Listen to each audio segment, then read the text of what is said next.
Hello everyone, आप सभी का मेरे यूट्यूब चैनल इंग्लिश ईगल्स पर हार्दिक स्वागत है।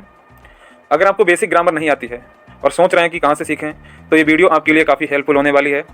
क्या आप चाहते हैं कि इंग्लिश ग्रामर की बेसिक जानकारी बिना किसी कठिनाई के प्राप्त हो जाए, तो आप सही वीडियो पर आए हैं। बहुत से स्टूडेंट सोचते हैं कि ग्रामर तो आती नहीं है, तो बोर्ड या कंपटीशन में कैसे पास होंगे।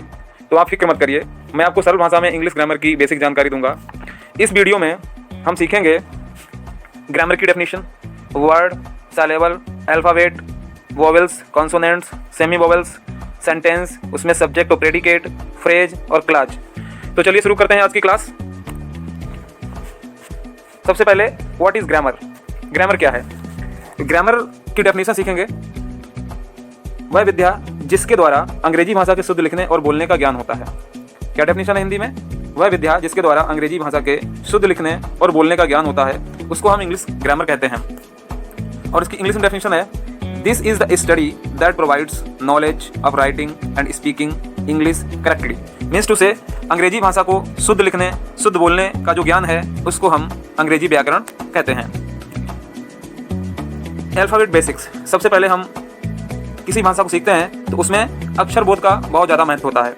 तो सबसे पहले इसमें क्या है? लेटर्स, अक्षर। तो टोटल लेटर्स हमारे कितने होते हैं? 26, सभी को पता है। टोटल लेटर्स के ग्रुप को हम अल्फ़ाबेट बोलते हैं। ठीक है, अल्फ़ाबेट किसको बोलते हैं? The group of letters that is called alphabet. तो ये 2 टाइप्स होते हैं, ये भी आपको जानकारी है। पहला नंबर है वोवेल्स, इसको स्वर बोलते हैं। दूसरा है कॉन्सोनेंट्स, इसको हम व्यंजन बोलते हैं। नेक्स्ट, अब हम सीखेंगे वोवेल्स। तो वोवेल्स क्या है? वोवेल्स होते हैं स्वर, और इनकी डेफिनेशन क्या हो सकती है? बिना किसी दूसरे अक्षर की सहायता के स्वयं बोले जाते हैं। दैट्स वेरी इंपॉर्टेंट है कि ये बगैर किसी दूसरे अक्षर की सहायता के बोले जाते हैं। ए, ई, आई, ओ, यू। और इसका इंग्लिश में बता रहे हैं, प्रोनाउंस्ड इंडिपेंडेंटली, बगैर किसी की सहायता के स्वतंत्र रूप से बोले जाते हैं, उनको हम वोवेल्स कहते हैं। अब है कॉन्सोनेंट्स। कॉन्सोनेंट्स को हिंदी में व्यंजन बोलते हैं, वोवेल की सहायता के बिना नहीं बोले जाते हैं। That's very important. ये 90 कॉन्सोनेंट्स होते हैं, 19 कॉन्सोनेंट्स होते हैं। इसमें आपके B, C, D, F, G, H, J, K, L, M, N, P, Q, R, S, T, V, W नहीं है इसमें, एक्स और जेड। तो यहाँ पर हमारे 2 कॉन्सोनेंट्स गायब हैं, और वो कौन से हैं? W and Y. तो इनके बारे में हम आगे सीखेंगे। ये हमारे टोटल 19 हुए। तो पीछे आपके कितने थे? 5, और यहाँ पर हुए 19। तो ये आपके हो गए 24, जबकि लेटर्स 26 होते हैं। तो इसमें कितने अभी कम हैं? 2 कम हैं। तो देखते हैं आगे। Semi vowels, that's very important. ये स्पेशल केस में यूज होते हैं, W and Y. At start consonants, means यहाँ पर ये है कि जब ये किसी वर्ड के शुरू में होते हैं तब ये कॉन्सोनेंट्स होते हैं। जैसे यहाँ पर डब्ल्यू है, यहाँ पर वाई है, तो यहाँ पर ये कॉन्सोनेंट्स हैं। लेकिन ये वोवेल कब होते हैं? जब ये किसी वर्ड के मिडल में या एंड में आते हैं, तो हम इनको वोवेल बोलते हैं। जैसे शो में डब्ल्यू जो है बाद में आया है। क्राई में जो है बाई बाद में है। ट्राई में भी बाई बाद में है। तो यहाँ पर ये एज ए वोवेल यूज हुए हैं, इसलिए इनको हम सेमी वोवेल्स बोलते हैं। तो ये कौन से हैं? डब्ल्यू और बाई। तो आपने देखा वोवेल हमारे कितने थे? 5, कॉन्सोनेंट्स कितने थे? 19 प्लस 2 हमारे सेमी वोवेल्स हुए। तो ये आपके टोटल हो गए 26। कितने हो गए आपके? 26। ठीक है, 26 आपके टोटल लेटर हो गए। नेक्स्ट, वर्ड क्या है? इसकी डेफिनेशन देखिए, group of some letters, that's very important. Letters के समूह को, कुछ अक्षरों का समूह जिसका कोई अर्थ हो, शब्द कहलाता है। ये हिंदी में इसकी डेफिनेशन है। तो एग्जांपल्स के तौर पर देख सकते हैं, बॉय, कैट, बुक, कार और ट्री। ये 3 लेटर के 2 शब्द हैं, फिर 4 लेटर के 2 शब्द हैं, और एक और 3 लेटर का शब्द है। तो ये लेटर का समूह। अब ये इसका मीनिंग होगा तभी ये वर्ड कहलाएगा। अगर हम इसको बगैर मीनिंग के 3 वर्ड लेटर इकट्ठे कर दें तो नहीं बनेगा। जैसे मैं यहाँ पर अगर लिखूँ टी के ए, तो टी सी ए हम लिखते हैं। ये कैट का ही मैंने उल्टा कर दिया इधर। तो ये कोई वर्ड नहीं है, this is not a word. ये वर्ड है क्योंकि इसका कोई टी सी ए का कोई मीनिंग ही नहीं है। तो वह वर्ड जिसका कोई अर्थ होता है, ठीक है, एक ग्रुप ऑफ लेटर्स होता है, तो उसको हम वर्ड बोलते हैं। नेक्स्ट, सिलेबल वेरी इंपॉर्टेंट है, क्योंकि इसका जो यूज है वो आपके ग्रामर में काफ़ी होता है। सिलेबल क्या है? अक्षर समूह होता है, शब्द या शब्द का वह भाग जो एक बार बोला जाए। और इसकी एक और बात बता दूं, आप बगैर जीभ तिरछी किए हुए शब्द को बोल दें तो एक सिलेबल। जितनी बार आपकी जीभ तिरछी होगी उतने इसमें सिलेबल होते हैं उस वर्ड में। एग्जाम्पल में देखते हैं हम लोग। तो ये यहाँ पर बता रहे हैं, एग्जाम्पल में देखिए, डे, फन, रेस, इसमें 1 साइलेबल है। ब्रदर, इसमें 2 साइलेबल हैं। ब्यूटीफुल, इसमें 3 साइलेबल हैं। तो समझते हैं, डे 1 बार में, फन, रेस ये एक बार में बोले जाते हैं। ब्रदर 2 बार में बोलना है तो ये 2 बार में बोला जा रहा है तो इसमें 2 साइलेबल्स हैं। ब्यूटीफुल ये 3 बार में बोला जा रहा है तो ये इसमें 3 साइलेबल्स हैं। नोट करके बहुत इंपॉर्टेंट बात इसमें दिखाई गई है, हर साइलेबल में कम से कम 1 वोवेल जरूरी है। That's very important. आप देख सकते हैं, डे में ए है, फन में यू है, रेस में आर ए है और ई है, इसमें 2 साइलेबल हो गए। मतलब यहाँ पर ये कहना चाहते हैं कि 1 साइलेबल होना जरूरी है, 1 साइलेबल तो होना ही है। आप यहाँ ब्यूटीफुल में देखिए, इसमें ब्यू में तो 3 साइलेबल हो गए, टी में 1 है, फुल में 1 है, ठीक है। ब्रदर में देखते हैं तो ब्रो ए ओ है इसमें साइलेबल और दर में ई है, ठीक है। Next sentence, that's very important. Sentence जो है हिंदी में इसको वाक्य बोलते हैं। डेफिनेशन क्या हो जाएगी, group of some words with complete sense, एक ऐसा ग्रुप वर्ड्स का जिसका पूर्ण मीनिंग होगा, पूर्ण अर्थ होगा, भाई हमारा सेंटेंस कहलाएगा। एग्जांपल में देखते हैं, सोहा इज, यहाँ पे सॉरी सोहन होना चाहिए, Sohan is a good boy. तो Sohan is a good boy, इसमें कितने वर्ड्स हैं, 1 2 3 4 5, इसमें आपके 5 वर्ड्स हैं। इसमें ए मीन्स 1 है तो ये लेट, ये आपका वॉवेल नहीं है, ये आपका यहाँ पर वर्ड है। Ram reads in class 9, Ram 9वीं कक्षा में पढ़ता है, तो यहाँ पर भी आपके 5 वर्ड्स हैं, इनका अपना मीनिंग है। अगर हम इन वर्ड्स को इधर उधर रख देंगे, डिसऑर्डर कर देंगे तो इनका मीनिंग नहीं निकलेगा, तो वो वाक्य नहीं कहलाएगा। वाक्य उसे ही कहेंगे जिसका अपना एक पूरा अर्थ होगा। Next phrase definition. फ्रेज क्या है, इसका बहुत यूज होता है, आप सेंटेंसेस पढ़ते होंगे उसमें फ्रेज होता है, लेकिन आपको जानकारी नहीं होती, तो मैं आपको यहाँ बताऊंगा अभी। फ्रेज क्या है, वाक्यांश, शब्दों का समूह, कुछ अर्थ तो निकलता है पर वर्ब नहीं होता उसमें।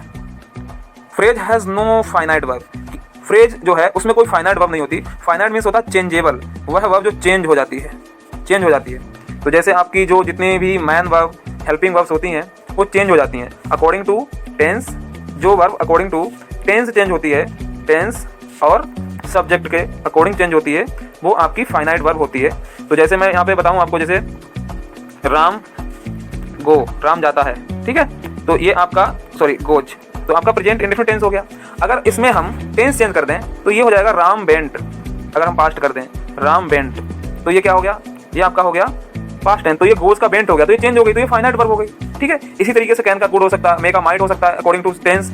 सब्जेक्ट चेंज कर दूं, आई की जगह राम की जगह आई कर दें तो आई गो हो जाएगा। तो ये जो वर्ब्स होती है ना फाइनाइट वर्ब, वो चेंज हो जाती हैं, ठीक है। नेक्स्ट फ्रेज एग्जांपल्स, फ्रेज के एग्जांपल्स देख लेते हैं क्या क्या है। तो ये आप यहाँ पर देखिए, ऑन द टेबल, मेज पर, फ्रॉम मी, मुझसे, इन द नाइट, रात में। तो अब आप समझिए, अधूरा होता है फ्रेज, अपने आप में अधूरा होता है, वो किसी बड़े सेंटेंस का हिस्सा होता है, किसी वाक्य का हिस्सा होता है, लेकिन अपने आप में अधूरा होता है। टेबल पर, मुझसे, ठीक है, in the night, in the morning, ये जो होते हैं 2 से 3 वर्ड्स का जो समूह होता है वो हमारा फ्रेज कहलाता है। नेक्स्ट समझते हैं इसको सेंटेंसेस के according. Phrase in sentences, sentences में फ्रेज देखिए क्या होते हैं। सेंटेंसेस में फ्रेजेस बोल्ड में जो यहाँ पर दे रखे हैं आपको, ये देखिए, ये सारे, there came a beggar to my door, मेरे दरवाजे पर। तो इसमें एक प्रीपोजिशन है, हर एक में एक प्रीपोजिशन है, तो आप इस चीज़ को यहाँ पर नोट डाउन करिए कि फ्रेज में एक प्रीपोजिशन होती ही होती है। In the east, on the roof, the sun rises in the east, सूर्य पूर्व में निकलता है। He is standing on the roof, वो छत पर खड़ा हुआ है। There came a beggar to my door, एक भिखारी मेरे दरवाजे पर आया। तो ये आपके फ्रेज हो गए, जो बाकी के अंत में भी हो सकते हैं, शुरू में भी हो सकते हैं। नेक्स्ट क्लॉज डेफिनेशन देखिए। क्लॉज क्या है, उपवाक्य, शब्दों का समूह होता है, इसमें सब्जेक्ट और प्रेडिकेट होता है, अपना अर्थ इसका होता है पर पूर्ण अर्थ नहीं होता है, ठीक है। तो जैसे part of A bigger sentence, एक किसी बड़े सेंटेंस का हिस्सा होता है। तो इसको आगे समझते हैं। क्लास की एग्जांपल्स देखते हैं हम। Rama is a boy who reads in class 9। तो आप इसमें देखिए, ये जो हु रीड्स इन क्लास 9 है ना, ये आपका क्लॉज है। ये क्या है आपका, ये आपका क्लॉज है। क्लॉज जो है किसी कंजंक्शन से जुड़ता है, तो इसमें हु जो है आपका यहाँ एज ए कंजंक्शन यूज हुआ है, जिसका मतलब है जो। अगर as a interrogative word use होता तो इसका मतलब होता है कौन, लेकिन यहाँ पर ये क्योंकि सेंटेंस के बीच में यूज हुआ है तो उसका मतलब है जो। तो यहाँ पर देखें, राम इज अ बॉय, ये कंप्लीट सेंटेंस है।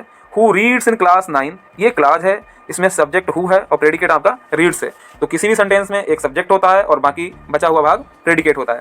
तो क्लॉज क्या है, सेंटेंस का भाग होता है, ये भी आप नोट कर लें।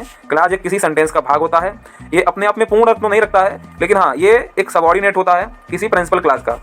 नेक्स्ट फ्रेज से क्लॉज कैसे बनता है ये समझिए। यहाँ पे मैजिक ट्रांसफॉर्मेशन किया गया है। जैसे फ्रेज में क्या है, he has a chain of gold, तो ऑफ गोल्ड है, इसको क्लॉज में कैसे परिवर्तित किया है, he is a chain which is made of gold, जो गोल्ड की बनी हुई है, ये वेरी इंपॉर्टेंट है। ऑफ गोल्ड को इन्होंने कर दिया विच इज मेड ऑफ, तो वर्ब को ऐड करो, फ्रेज से क्लास बना लो, दैट्स वेरी इंपॉर्टेंट। ये अच्छी ट्रिक है। अगर आप फ्रेज में वर्ब ऐड कर देंगे तो क्लास बन जाएगा। अब यहाँ पे देखिए ऑफ गोल्ड है, इसमें इन्होंने क्या कर दिया, मेड ऑफ गोल्ड कर दिया, तो ये आपका क्लास बन गया।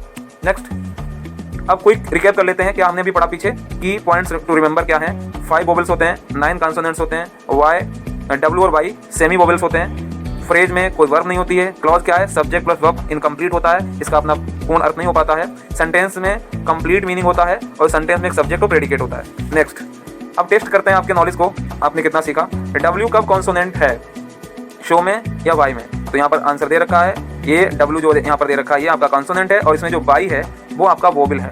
वो कैसा वोवेल है, सेमी वोवेल है, क्योंकि ये अंत में दे रखा है। फ्रेज में क्या नहीं होता है, ये वेरी इंपॉर्टेंट है, फ्रेज में वर्ब नहीं होती है, ठीक है। फ्रेज में होती क्या है, फ्रेज में प्रीपोजिशन होती है, इसमें क्या होती है, प्रीपोजिशन होती है,